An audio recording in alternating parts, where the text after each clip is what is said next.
So on our last episode, we talked about Yolanda and her breast implants, and we definitely agreed that there is no cause and effect when it comes to her Lyme disease and her silicone breast implants. Right. But now let's talk about her Lyme disease. So Shilpi, what is this chronic Lyme disease that Yolanda has? Yolanda Foster did admit to having Lyme disease and being treated for it. There's actually no medical diagnosis that's called chronic Lyme disease.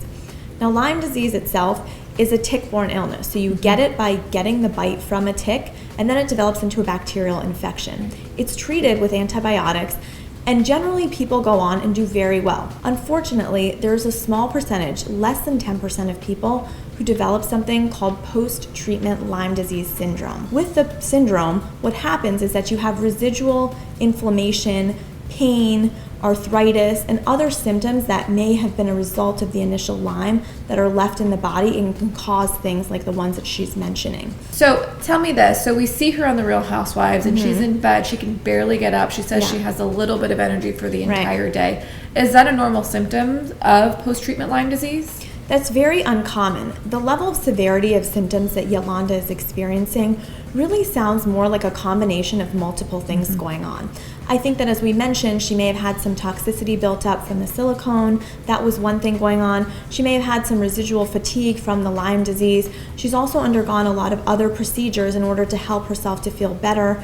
Sometimes we're also seeing that diseases like fibromyalgia, underlying depression, all of these constellation of symptoms together may be a number of things. Right. So it's really hard to say whether or not Yolanda's symptoms are directly related to Lyme, but I do believe that she may have been one of those unlucky people who suffered from the post-treatment Lyme disease syndrome. So if I have a tick bite, should I just run to my doctor? Should I be scared? It's actually very uncommon, even though we hear about it so often. There's a less than 2% chance of developing Lyme disease after getting a tick bite.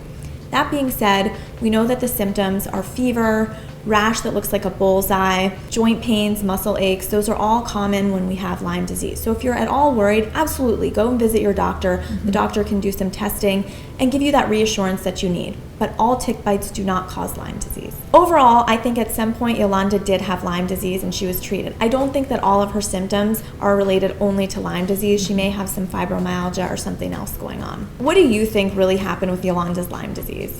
I mean, I definitely agree with you, and I think she did have Lyme disease, and it was successfully treated, just like most Lyme diseases are. But there has to be something else. What do you think? Absolutely. I think she was treated and she had that, but there's something else going on. Maybe fibromyalgia, possibly depression in conjunction with that. So we'll see. You guys will stay tuned. I mean, we're going to see all this play out on reality TV. So put your comments below. Let us know, did Yolanda just have Lyme disease or is there something else? We think there was a little bit more to it. We'll find out.